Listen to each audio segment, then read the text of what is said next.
Hello! I am Laurie Duncan, and this is a Rood Group podcast. Now, the subject of this podcast is a multi-unit block, and that multi-unit block was 2ABCD Montgomerieston Street in a place called Kilburnie. Don't ask me where it is. I think it's KA20 or KA25, something like that. I've never actually been there, but it's a block of 4 that we own, and that deal was also brought to us by Mr. Conar Tracy before we were in business together, about a year ago now actually. And it was a block of 4. There was 2 tenanted, and it needed some significant refurbishment, as was presented to us. That was actually just when we started Building Co, so it was Rood Building Co that went in and took care of that refurbishment for us. For a lot of different reasons, the Monty Project, this block of 4, 2 2-beds and 2 1-beds, took a hell of a lot longer to do than we anticipated. And it took a hell of a lot more money to do than we anticipated. So this is one of these ones where life is not all sunshine and rainbows. Sorry, I am driving right now and I thought that guy was going to take me out, which is why I swerved a little bit.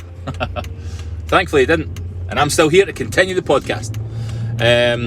But anyway, yeah, it took a lot longer. It took us about 10 months in the end for something that should only have taken, I don't know, maybe 2 months, maybe 3 months, something like that. But the reason it took a lot longer was because we had so many different projects on the go, and it made more sense for us to focus on these other projects rather than proceed with Monty.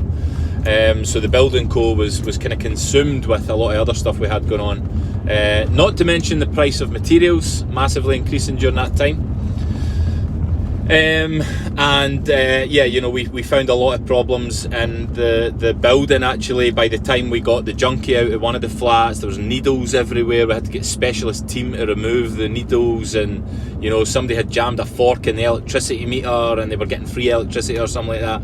There was another guy that was down the stair who was apparently quite sound, and then we were going to try and move him into one, but then he kind of went off the radar, and yeah, anyway. You know, this property game is not always sexy, right? And there's a lot of shite that you need to deal with, really. But ultimately, all that kind of crap, you know, is just stuff that you need to deal with along the way. Thankfully, you, as the property investor, I assume, that's listening to this podcast, then it's the team around you that deal with all that shit, right? So really, you just need to know that you can deal with it mentally when these challenges come along, and you just need to manage the team in the best interest of the project. Now, I'm a numbers man, and you should be a numbers person too. And ultimately, that's all this really matters about, right? When you're doing property investment, and so we bought that block of 4 units, 2 2-beds, 2 1-beds. We bought it for 60 grand. We paid cash for it. We used an unsecured loan to pay for it. And so it wasn't our money again, right? We go on about other people's money.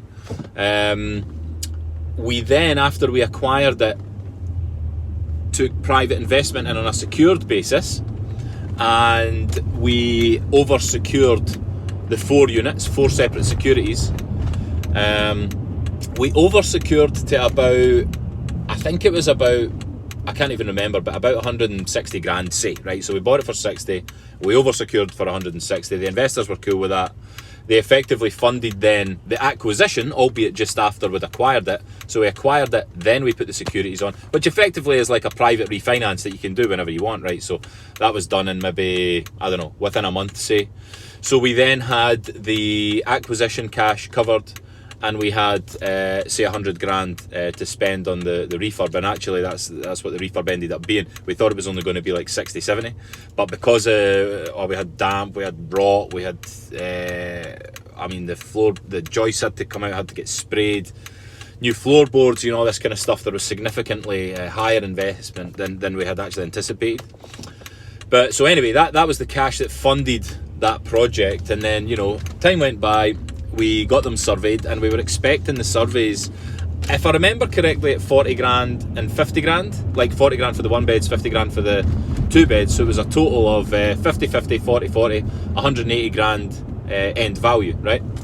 But of course, we're always looking to challenge these kind of end valuations and what's the maximum we can get, because ultimately That's what the bank are going to lend against, right? So we put the survey out for instruction, and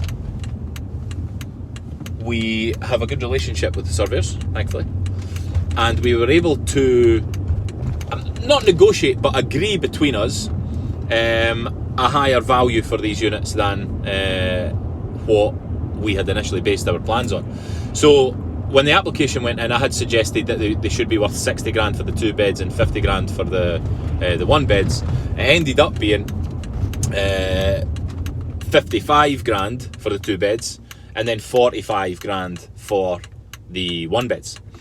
So in the end, when we refinanced, it was, what's that, 55, 110 plus 90, 200. And then 70% of 200 must be, I don't know, call it 160-ish. So even after all the issues that we had, the delays, the increased investment, the build materials, all that kind of stuff, in the end, it worked out all right. And we got all our cash back out. We paid back the private investor securities. And the beautiful thing is that then they have the free cash to come back and invest with us again. So it ended up an all cash out deal. We own these 4 units. There was a few creative strategies in there to make all that work. If you don't understand that concept, check out the Rood Training website. There's loads of stuff on there. There's free training on there actually if you want to learn. But in the end it worked out alright, and then we've got 4 flats that are in mint condition, brand new, refurbished, and the total rent is about, I don't know, it must be about 1,800 quid a month maybe, across the 4 units.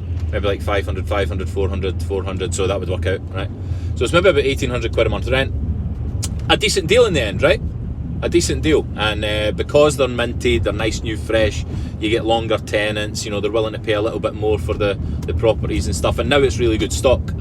So that was a deal where there were like many challenges, many battles going on.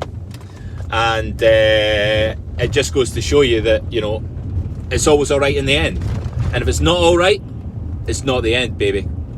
So that was 2 ABCD Montgomerieston Street. Hope you found that valuable. Hope there's maybe some insightful stuff in there for, you know, the way you can work with finance. You know, we're definitely very creative in Rood Group with the way we manage all the different finance strategies and bring them all together.